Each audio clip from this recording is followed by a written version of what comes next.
Wasolo 24 filɛ baga cɛ ni muso denmisɛnnin maakɔrɔ an bɛ foli se bɛɛ lajɛlen ma ka yirala k'a fɔ ni jɛmukan bɛ sigi a ye wasolo 24 sanfɛ a ka bɔlɔlɔ sira fɛ ni émission ninnu bɛ sigi k'a tɔgɔ da plateau des artistes an ka ngara mun bɛ yen ni olu bɛ an ka seko n'an ka dɔnko la ɲɛnamaya an ka jamana kɔnɔ olu de bɛ wele ka na ka ni folisen ninnu u ka baaraw hakilina mun b'u la ka bɛɛ lajɛlen fara ɲɔgɔn kan ka di mɔgɔw ma u sigiyɔrɔ la donc avant k'an ka taa ɲɛfɛ n b'a ɲini maaw fɛ u ka video nin tila kosɛbɛ bi ta ye surprise belebeleba ye parce que bi ani belebele dɔ bɛ ɲɔgɔn bolo an y'o de fɔ toujours wasolo 24 bɛ effort de fournir ka artistes ɲini ka na n'u ye an ka ngara belebelew maaw yɛrɛ hakili bɛ ɲinɛ artiste mun kɔ walima maaw bɛ artiste min ye kuma bɛɛ a bɛ sigi ka ɲɛfɔli kɛ maaw ye u ni maaw bɛ gɛrɛ ɲɔgɔn na bi su na an ni Mama Tumani Kone bɛ ɲɔgɔn bolo Mama i ni su. Nse ni su. Baasi t'i la. Somɔgɔw bɛ di. Nba. Baasi t'i la. Ayi baasi foyi t'i la. Mama folikan yan fɔlɔ jumɛn b'i bolo ka se mɔgɔw ma.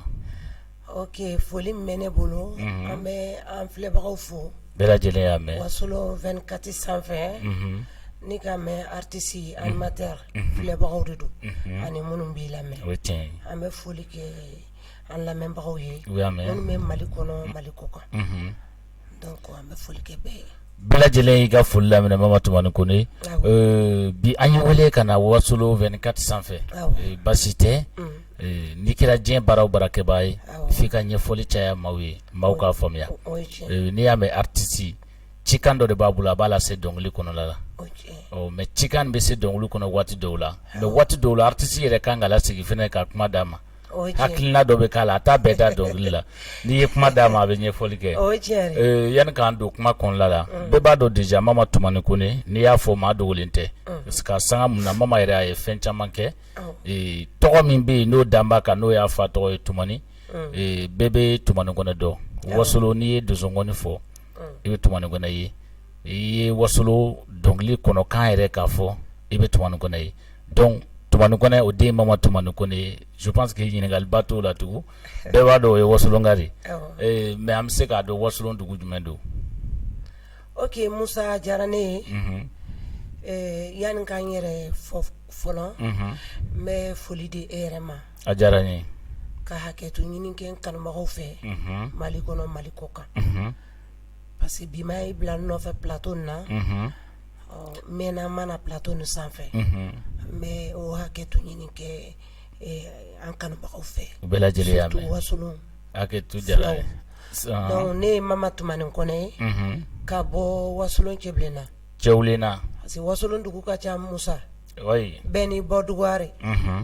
n'i ye wasolon fara ɲɔgɔn kan bɛɛ bɛ bɛn commune 12 de ye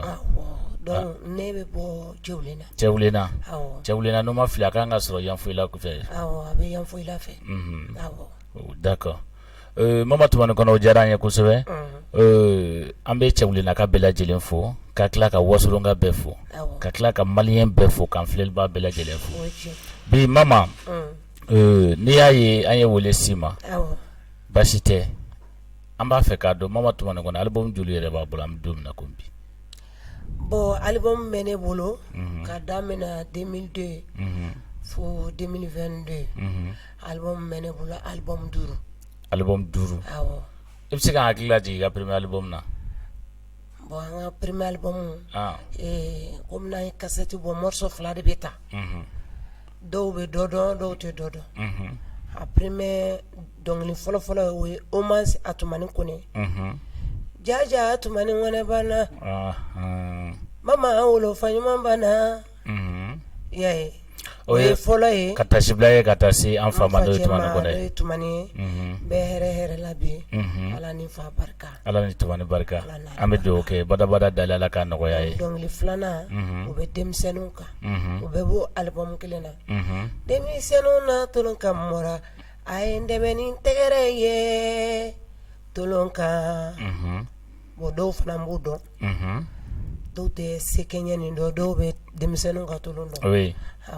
Donc ne y'a faamuya premier album yɛrɛ a titre ye hommage Tumani Kone. Hommage à Tumani Kone. D'accord o ye album fɔlɔ ye album filanan. album filanan o ye mɔgɔ si kana dɔn ka bɔ ne o man di n ye. O ye album filanan ye. Awɔ. Bɛɛ ni diya ye mo. Awɔ bɛɛ ni diya. Ko maa si kana don mama ka bɔ n'a ye ko bɛɛ n'a diya ye mo. U bina dɔn ko de sa ka bɔ ne. Samaranin ti cayara. Ala k'an kisi samaranin tigiw tɔɔrɔ ma. O bɔra 2004. O ye 2004 ye. An b'a yira an filɛlibaw bɛɛ lajɛlen na k'a fɔ nin de bɛ artiste kɔrɔbaw ni sisan artiste ni ɲɔgɔn cɛ. Artiste ninnu n'i y'u ɲininka waati o waati u y'u ka morceau ninnu u sera ka dilan waati min na u b'a f'i ye ka tila k'a dɔnkili bɛɛ f'i ye. Donc ça veut dire que baara kɛra ka sɔrɔ ka album bɔ. Kosɛbɛ. O de kama bi artiste caman bɛ yen artiste denmisɛnninw b'a faamuya mais artiste caman bɛ yen i b'u sigi bi k'u album f'i ye u b'u kunja. Parce que olu ni studio tigi ye caman kɛ ɲɔgɔn fɛ donc an b'a fɔ ni baara nin kan ka non segin kan ka kɛ baara kan an bɛ yan baara de kama diɲɛ latigɛ fɛn o fɛn n'i b'a kɛ c'est normal a kɛ ka ɲa tôt ou tard don min na ni maa ye wele s'i ma i ka baara kɔnɔna la i b'i ka baara kɛ ka ɲa mais n'i ye baara kɛ ko min b'a la n t'a la si ni maa tun ma baara kɛ ka daminɛ 2002 ka na 2022 n'i y'a ta k'a lajɛ waati 20 ans san mugan a bɛ n'i y'a ɲininka waati o waati a ye album fɔlɔ min kɛ a b'a dɔnkili bɛɛ f'i ye donc ça veut dire que baara kɛra ka ɲa mama an b'i fo o yɔrɔ nin na kosɛbɛ an b'a fɛ k'a dɔn mama Tumani Kone nin waati cɛ nin na an y'a ye i ye morceau kuraw bɔra album kuraw bɛ sen na an ye dɔw ye bɔlɔlɔw sanfɛ mais an b'a fɛ k'a dɔn nin waati nin na mama projet jumɛn yɛrɛ bɛ mama bolo. Parce que mɔgɔw ko mama tunna o la dɔɔni k'a mankan kirilen don donc dɔw yɛrɛ ko n ye dɔnkili bila dɔw ko k'i ye dɔnkilida dabila a bɛɛ fɔra dɔw ko i ye dɔnkilida dabila k'i kɛra suma ye nin bɛɛ fɔra ko mama Tumani Kone. Ok Musa nin jaabi cogo ɲuman mɛn kɔnɔ i bɔra ka kumanin dɔ fɔ sisan dɔnkilidala wasolon yanni i ka dɔnkili la a bɛ fɔ ko kɔnɔ de. Kɔnɔ a tubabukan ye artiste de a bamanankan o ye kɔnɔ de kɔnɔ kɔrɔ ye mɔgɔ min bɛ ci lase donc dɔnkili tɛ se ka da f'i ka miiri dɔnkili bɛ da fɔlɔfɔlɔ tɛrɛ ko ni ko n'i y'an ka dɔnkilidala kɔrɔba ninnu ka dɔnkiliw jateminɛ Tata Bɔrɛ ninnu ni Bansumana Sisoko ninnu ni jeli Samori Jabate ninnu i y'a faamu dɔnkili kun bɛ da ko ni ko waati ni waati mais a ci de kun bɛ don dɔnkilidalaw da biɲɛnaaniw ni fɛnw na minnu bɛ se ka dɔnkili da ka mɔgɔw hakili jigin ko na ou bien ko min kan ka kɛ. C'est comme message bɛ dilan ka d'u ma u bɛ cikan na se ka ɲa cikan na se ka sɔrɔ a ma se mais ni mɔgɔ wɛrɛ ko dɔ dɔnkilidala bɛ ko dɔ kɛ ni mɔgɔ wɛrɛ y'o kɛ guerre bɛ wuli a kuma bɛ caya bon dɔnkilidala kan ka k'i ka espérance bɔ k'i miiri kosɛbɛ est-ce que ne kan ka nin fɔ wa ne kan ka nin kɛ wa n'o bɔla yɔrɔ dɔrɔn a tɔ kɛla tɛgɛrɛ toloni. Donc ne y'a faamuya dɔnkili n'a bɛ da f'a ka da ka kɛ fɛn ka miiri kɔrɔ ka y'a la a ka balimaya dilan ka furu dilan ka tila ka éducation don du kɔnɔ ka furu la sabati bon o de bɛɛ ɲini ka nɔgɔya o b'a fɛ ka nɔgɔya dɔɔni mama an bɛ se k'a fɔ k'a banna hali n'a ma nɔgɔya ni an m'an taama kuma dafɛ sinon bi n'i ko ka musique lamɛn i bɛ taa sɔrɔ u bɛ musique lamɛn daminɛ entre album mun bɔra de 95 96 ka na bila 2003 2004 2005 très généralement morceau caman bɛ da 2008 la. Bon n'an bolo kɔnɔ i ye n ɲininka projet minnu bɛ n bolo projet caman bɛ n bolo Musa hali n kan ka jouer Yanfoyila Orphelin juma nata n'o bɛ bɛn ni kalo tile 19 ma le 19 de ce mois vendredi natɔ Yanfoyila Orphelin d'accord an bɛna tila ka kuma kan kosɛbɛ donc le premier n kan ka jouer Selenge bon le 11 mariage dɔ bɛ n bolo o ye n teri dɔw ye parce que i mana kɛ sari ye cogo cogo o bɛ n'i kɛra tɔgɔtigi ye ni mɔgɔ minnu y'i fantanama dɛmɛ n'i kɛra fɛntigi i kana ɲina ça c'est vrai o kɔ adamadenya wari kana adamadenya tiɲɛ tunu mɔgɔ la n kan ka teri dɔw ka mariage kɛ nin kalo le 17 an kan ka jouer palais fana na o ye dɔnkilila denmisɛnnin dɔ ye ale bɛ ten kan bi kosɛbɛ a bɛ wajuli dɔnkiliw da Vie Jawara sababu la an bɛna taa o soutenir n'o tɛmɛna ka bɔ yen projet minnu bɛ ne bolo ne ka ɲɛnamaya yɛrɛ kɔnɔ n'i kɛla yiriba ye Musa a to mɔgɔ wɛrɛw ka sigi suma la ça c'est vrai dɔnkilidala kɔrɔba jigi foyi t'a la n'a ka ɲumanya tɛ o ye tiɲɛ ye Ala ma bɛɛ kɛ du caman tigi ye ari kɔnɔ Ala ma bɛɛ kɛ jamabatigi ye ari kɔnɔ mais Ala ye dɔw sɔn hakili la oui ça c'est vrai n'i sɔnna hakili la Musa mɔgɔ dɔw bɛ olu de bɛna dɔnniya ɲini i fɛ oui o ye tiɲɛ ye n'i sera ka mɔgɔ damarɔ i ka dɔnniya don u kunna hali n'i sara don min maliyɛn tɛ mɔgɔ tan don ni i tɛ bamuna ni kasankɛ cɛ o ye tiɲɛ ye mais ɲumankɛla n'i y'a kɛ Ala ye i bɛ taa sɔrɔ i ɲɛ ça c'est vrai o de kosɔn kumadonsow b'a fɔ ko n'i bɛ ɲuman kɛ k'i k'a kɛ Ala kama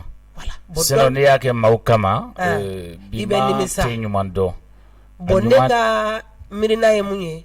dɔnkilidala denmisɛnnin minnu tɛ dɔnkili yɛrɛ kurusigi cogo la ni minnu mago bɛ kalan na u ka na ne fɛ ne ka kalanso tɛ INA ye ne ka kalanso ye pratique so de mais Amina mɛnna kɔnɔ n b'a fɛ ka so jɔ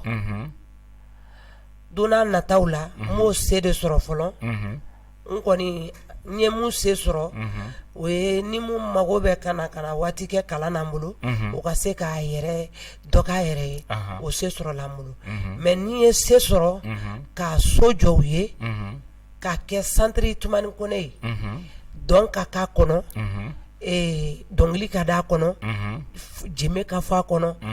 donsongɔni ka fɔ fɛn bɛɛ ka kalan so nin kɔnɔ a miirina bɛ ne la mais a se tɛ ne ye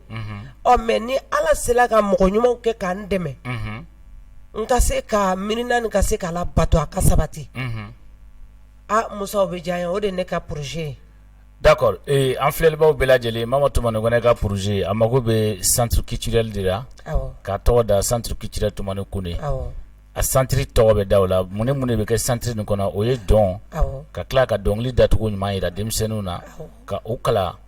dɔnkili dacogo la Mama Tumani Kone sera ka faso nin na ɲɛnajɛ cogo min na sini ma sinikɛnɛ ma denmisɛnnin dɔw ka sɔrɔ minnu fana bɛ se ka faso la ɲɛnajɛ ten k'an ka du dilan dɔnkili la k'an ka furu sabati o de ne ka Mama an y'a ye waati dɔw la i ka projet dɔw la ni projet dɔw b'i bolo an ye projet filanan dɔ y'i bolo an t'a dɔn n'a bɛ ka taa ɲɛfɛ o tun ye les orphelins den mun bɛ yen ni fa t'u fɛ ba t'u fɛ a projet tun lancelen bɛ i fɛ waati dɔw la n b'a kan i b'a kan mais projet nin kan a ma nɔgɔ mɔgɔ kelen tɛ se mais fo mɔgɔw de k'an dɛmɛ n'i taara ne yɛrɛ fɛ yen a ma se n k'an sigi télé la k'o fɔ Musa ne ye baara kɛ n'i sera yen i bɛ taa sɔrɔ den fantan den pantanw de bɛ n bolo mɔgɔ dɔw yɛrɛ bɛ n fɛ yen nɔ n t'u fa dɔn n t'u ba dɔn n bɛ k'u kalan éducation ɲuman na n'i y'a mɛn l'enfant de rue den min mɔna carré kɔnɔ siɲɛ dɔw ka ca tɛ bon donc n'i y'a mɛn ko karisa tɛ mala mɔ ni fani ba bɛ dɔw fɛ moyen tanya kama u bɛ ka mɔ la se t'u ye mais ni se t'u ye dɔw b'u den d'i ma i k'u dɛmɛ k'u den lamɔ den fantanw tɛ den bantanw tɛ mais i b'u dɛmɛ k'u ka éducation kɛ bon den fantan bantanw olu fana bɛ fara o kan bɛɛ bɛ mɔ ni ɲɔgɔn ye n'Ala y'a se d'i ma i k'a kɛ Ala ye ani kiraba ni kosɔn ka walidenw dɛmɛ kana kɛ u kama kana kɛ parents kama a kɛ ko Ala yɛrɛ de ye dɔ fisaya ni dɔ ye dugukolo nin sanfɛ. D'accord Mama Tumani Kone a diyara an ye kosɛbɛ an b'a ɲini an filɛlibaw fɛ u ka video nin tila kosɛbɛ Mama bɛ don min na komi bi mago bɛ dɛmɛ na yɛrɛ de a mago bɛ dɛmɛ na mais k'a yira maaw la k'a fɔ a dɛsɛlen sigilen bɛ so kɔnɔ k'o dɛmɛ o tɛ dɛ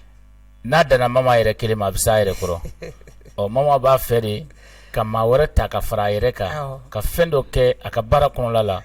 o ka se ka kɛ drapeau ye don n'a nataw la couleur min bɛ yira jamana nin na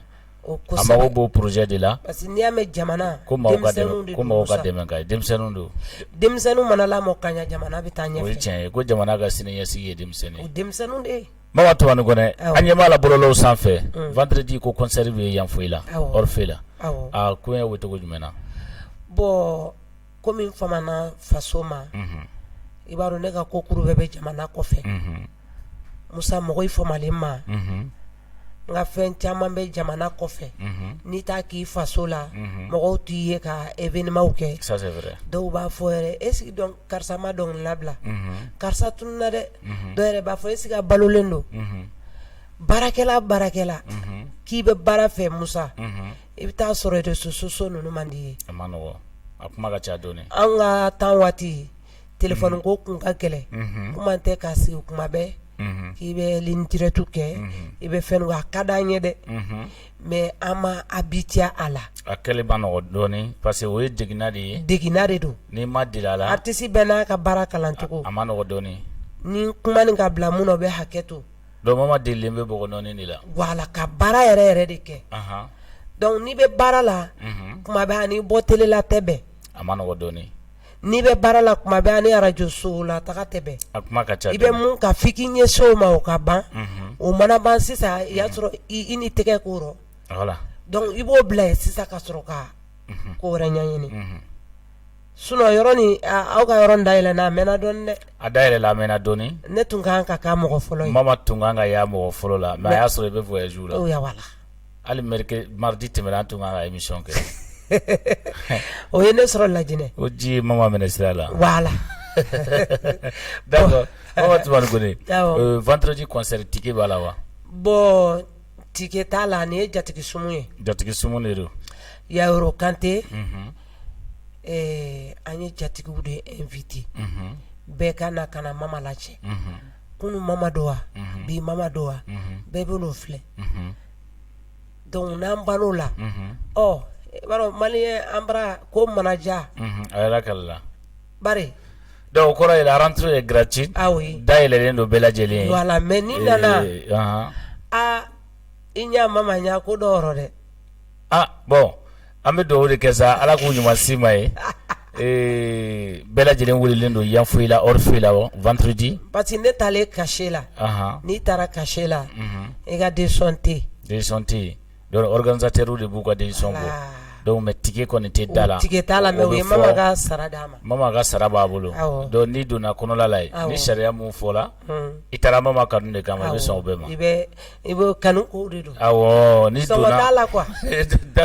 da ma sɔgɔ ye i bɛ don mais n'i donna ni kolabɛnnaw ye baara taabolo f'i ye cogo min na a kɛ ten o ye Mama Tumani Kone kanu kɛlɛ fana t'a la Mama n'an tilala vendredi i bɛ taa fan jumɛn fɛ bon n'an tilala vendredi n'Ala ye le 1er septembre yira an na an bɛ jouer Selenge affiches bɛna bɔ Musa an bɛɛ bɛ ɲɔgɔn dɛmɛ a publication na n'Ala sɔnna ma donc c'est occasion Wasolo 24 yɛrɛ bɛ yan an bɛna f'u ye k'u hakili to i la kosɛbɛ u k'u hakili to n na dɛ d'accord parce que Mama tununɛ Mama tɛ ye la i bɛna ye n'Ala sɔnna ma hali n ko dɔ y'a fɔla k'ale ɲɛ sɔnna mariage ma wa ko ka mɔgɔw ka kɔɲɔsumu kɛ ko ɲɛ sɔnna o ma dɔw ko ko n kɛlen tubabu de Musa n'i kɛla sili bɛ kɛbaga ye i lafiyalen don oui ça c'est vrai baara n'i y'a kala k'a dɔn i bɛ siliw partager ka ni i nana yɔrɔ min na i b'o ko kɛ o ye tiɲɛ ye ne bɛ wasolon dɔnkili da ko nɔnsi b'a kɛ yɔrɔ fari da n bɛ wasolon dɔnkili gbɛrɛgbɛrɛ n b'a la an bara kan kɔni n bɛ hors musique kɛ n bɛ hors musique kɛ n bɛ blues kɛ n bɛ jazz kɛ bon n tɛ jeli mɛ ni jeliw tɛ yɔrɔ min na ni jeli fɔli nana maninka fɔli n bɛ maninka dɔnkili fana na parce que ko ne ni mun don ayiwa an fa tɛrɛ ko yɔrɔ bɛɛ la dɛ d'accord Mama Tumani Kone an y'a ye k'a fɔ vendredi i bɛ jouer yan fɛ la Orphe la le premier i bɛ jouer Selenge ta tigi kɔni b'o la awɔ o tigi ye joli ye bon m'o décider fɔlɔ ma tigi décider fɔlɔ mais nin bɛɛ ye cachet de ye a bɛɛ ye cachet n'u y'a bila cogo min n'i taara cachet la n'u ko fu i bɛ taa olu le y'i kanu k'i ka taa jouer u ka jama ye effectivement donc o kɔni y'a programmelen don. D'accord. Mama an bɛ taa an bɛ bɔ Mali kɔnɔ an bɛ taa Mali kɔfɛ a bilala page sanfɛ ko Mama Tumani ko ne kan ka kɛ invité ye bi. A kɛra maa caman ye kɔfɛ mɔgɔw la. Ko Mama ɲɛnafin b'u la. Mama kanubaw ka ca u la. Ne yɛrɛ balimaw marakaw kanubaw ka ca u la. Ne yɛrɛ balimaw kɛ.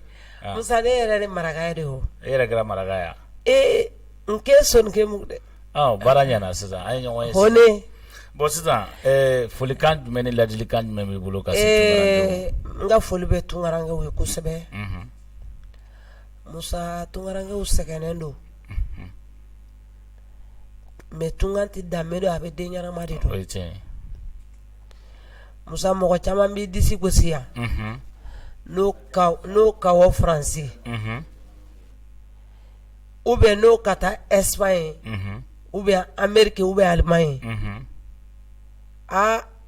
Jamana in sariya tɛ kelen ye. A kuma ka ca. O de kosɔn den mana lamɔya i bɛɛ kun jamana kɔfɛ. Mais ni ba ni fa m'i lamɔya tubabu y'i yɛrɛ tilela koyi.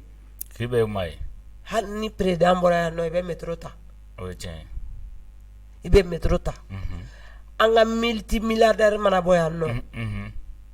I bɛ moto ta soit i bɛ taxi ta. Soit i bɛ métro ta. O t'a dan ye. Anw bara yan mɔgɔba ile yan. Mais dereki nɔgɔlentigi le yenwurutigi min parla mɔgɔ t'o jate la. An ka Tunkaranke minnu bɛ kɔ kan ko Mama ka foli b'u ye. K'u ni cɛsiri u ni soli kan wuli. Halisa k'u ni kobilen muɲu u ni tɔɔrɔ. Musa ne fomale yen ma. Mais bientôt n bɛna ni Ala ma ko wɛrɛ kɛ. Parce que depuis 2019 o de bɛ ne ni voyage cɛ. O tiɲɛ. Corona virus de y'o sababu. Ko bɛna waati tɛ wa. O tiɲɛ. Donc u ka Mama bɛ nalen. Mama bɛ na kunu ɲɛnafin bɔ. Mama kelen min ari kunu kelen ari bi. Ko n ka foli n baramɔgɔ ye han. K'a daminɛ filala Jɔgɔramɛ Maraka Maninka Bamananw dɔgɔnɔw siya siya ne de bɛ Mali kɔnɔ Mali kɔ kan. Ne ka foli bɛɛ ye. Bɛɛ lajɛlen y'i ka foli mɛn. Mama o dun marakaw fo i ka dɔnkili dɔ da marakaw la sinon a tɛ ɲa dɛ. Parce que marakaw de cayala ko nin na kosɛbɛ. Ko Mama Tumani ko ne. Soningo anga wanakui tiringale munu. Soningo anga wanakui Faransile munu. Soningo anga wanakui Amerikile munu. Soningo aka nambarika Wagadule munu. Aka nambarika anganari Malindi. Anganara Espanye. Anganara Faransi. Anganara Ameriki ina nyakina kurani ina dule banga soninke ni kɔrɔ ye ni taara yɔrɔ Musa marakaw bɛ ni taara Tunkara ni fati bolo pati bolo ni sela marakadenw ma marakaw b'i ko k'i jɛ ka dumuni d'i ma ka layɔrɔ d'i ma f'i bɛ sunɔgɔ ka fɔ. Non maa ɲini maraka dɔ fɛ n'olu banna f'u ka jansa. U ka ngoni bɔ sen na sinon nin tɛ bɛn. Marakaw yɛrɛ de ka ɲi. N'a dimina maninka min na. I ma ye hali ni muso min furula marakaw ma. A kɛ cogo ni muso si kɛcogo tɛ kelen ye. Ala kosɔn sa nin ye kuma ɲalen de ye sisan. Mama Tumani ko ne bon question min bɛ yen sisan o kɔni question pose la Dumuyakɛ de sigilen ne ye n sigi ka question lajɛ kosɛbɛ. Mɔgɔw ko Mama Tumani ko ne k'u b'a dɔn k'a bɛ dɔnkili da. Dɔw fana ko k'a bɛ ko wɛrɛ kɛ min tɛ dɔnkili da ye. Ko n ko Mama ɲininka kosɛbɛ nin ko nin na quoi ko min don k'a k'a ɲɛfɔ n ye ka ɲa ne ko n ko mais n ko Mama kɔni de toute façon a bɛ na a sera plateau sanfɛ Mama yɛrɛ bɛ yan. Bon nin kuma diyara n ye. Ko gindo wɛrɛ bɛ yen min tɛ dɔnkili da nin ye donc ko i ka mɔgɔw bɔ fili la. Nin kuma diyara n ye kojugu Musa. N'Ala y'i da mun kama i bɛ k'o ye. Ça c'est vrai. Ne bɛ dɔnkili da hali sini. N bɛ n ka concert kɛ. Foyi ma dɔnkilila bila n bolo. Mais n'u ko n bɛ ko wɛrɛ kɛ n bɛ ko wɛrɛ kɛ effectivement.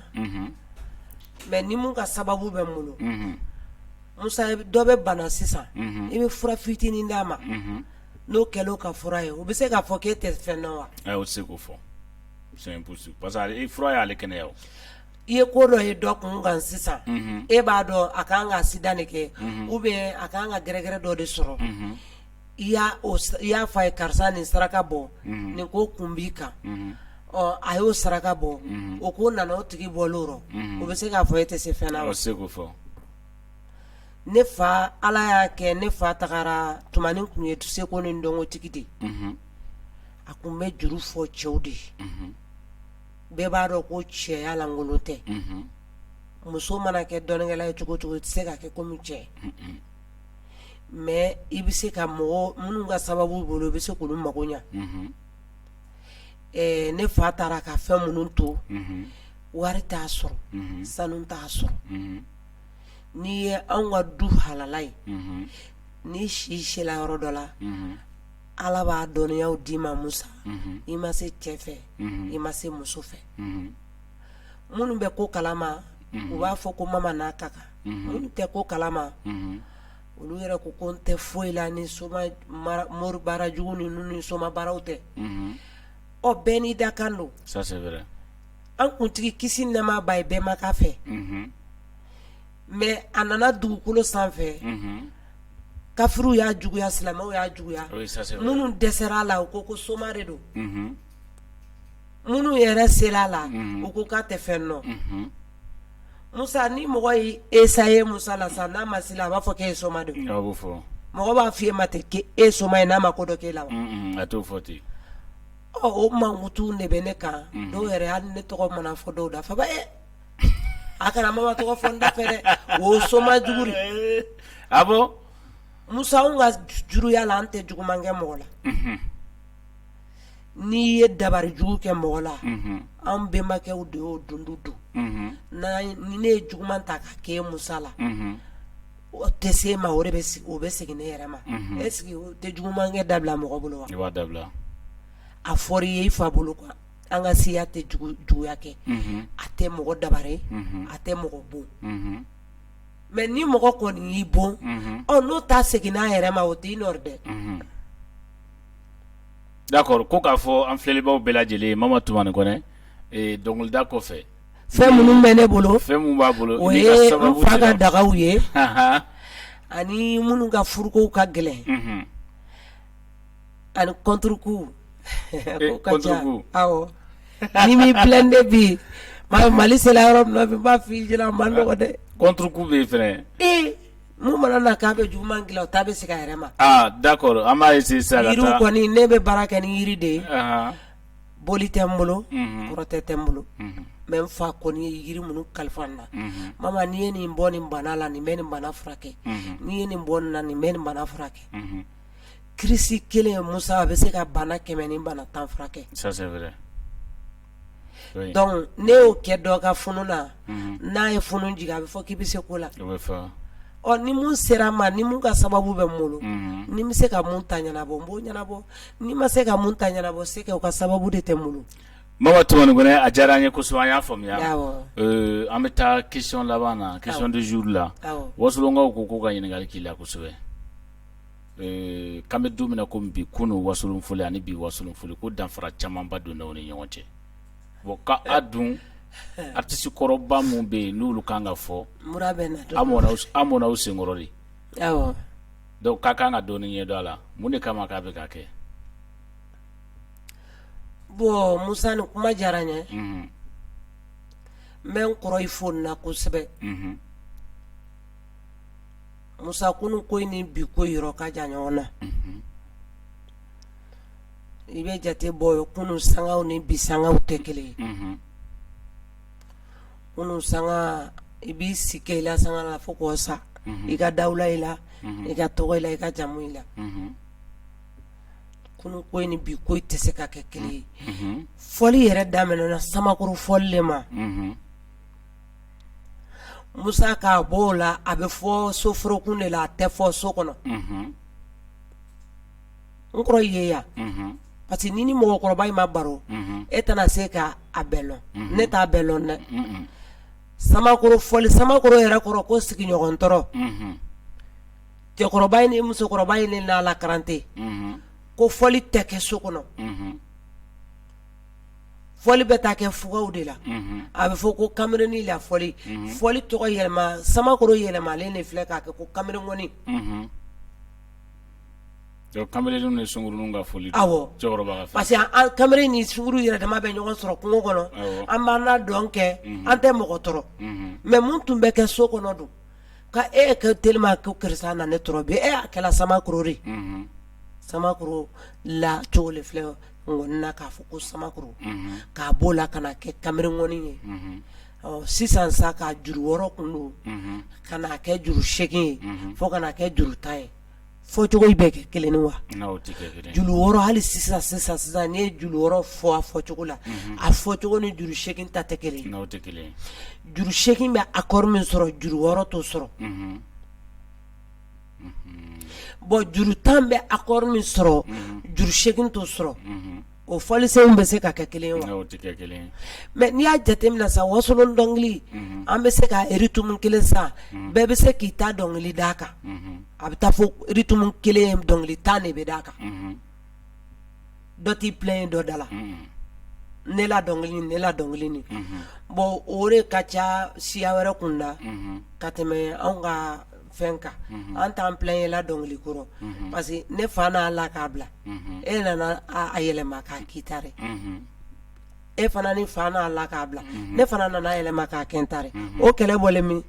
kɛlɛ t'o la o du kɔnɔ ko ye o du kɔnɔ ko de o parce que a bɛ daminɛ depuis solimaden bon na Ndamakɔrɔ ko cɛmannin mana seliji dɔnkili bɛ da solimaden bolo na sɛmɛba fɛ musodenninw mana seliji dɔnkili bɛ la solimaden bon na n'i m'a la i bɛ gosi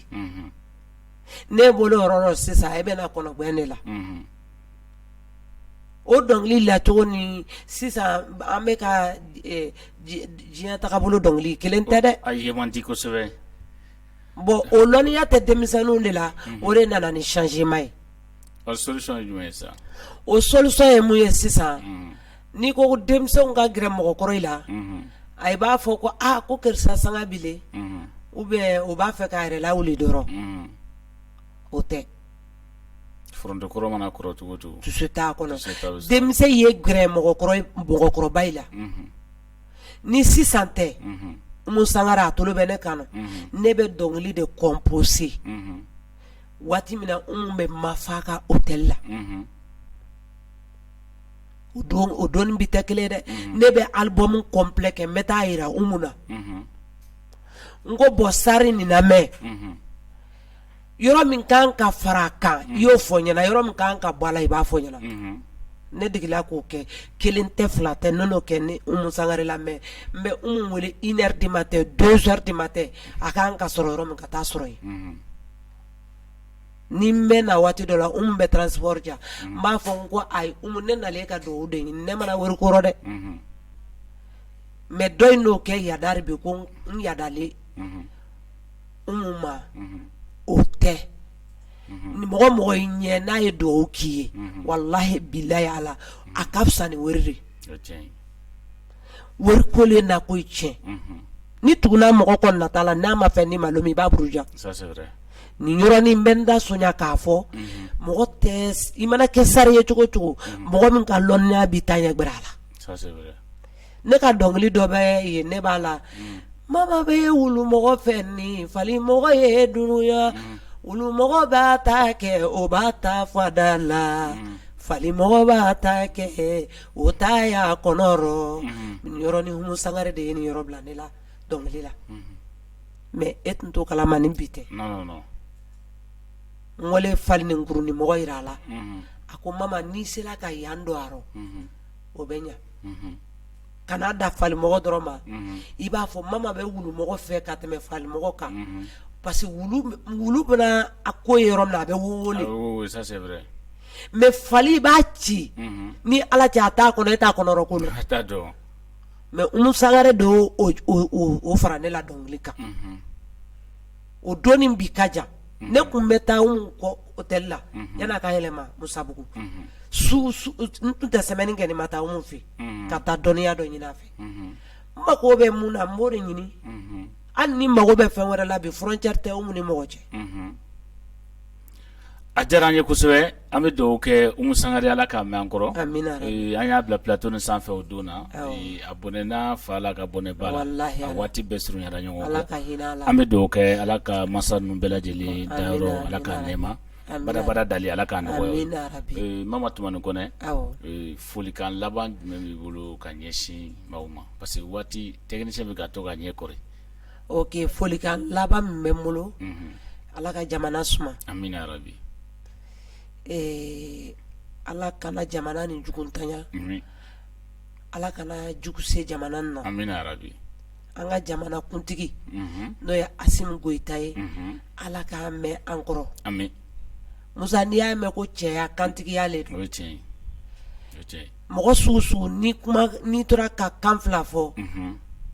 Ala bɛ ba ye kuma tɛ buna adamadenw ma ça c'est vrai n b'a fo o yɔrɔ la Ala k'a mɛn an kɔrɔ amina yarabi Ala ka hinɛ Umu Fana Bala Ala k'u dayɔrɔ suma amina yarabi ka tila ka Mali artiste bɛɛ fo ka seko ni dɔnko bɛɛ fo k'an kɔrɔ fo k'an dɔgɔ fo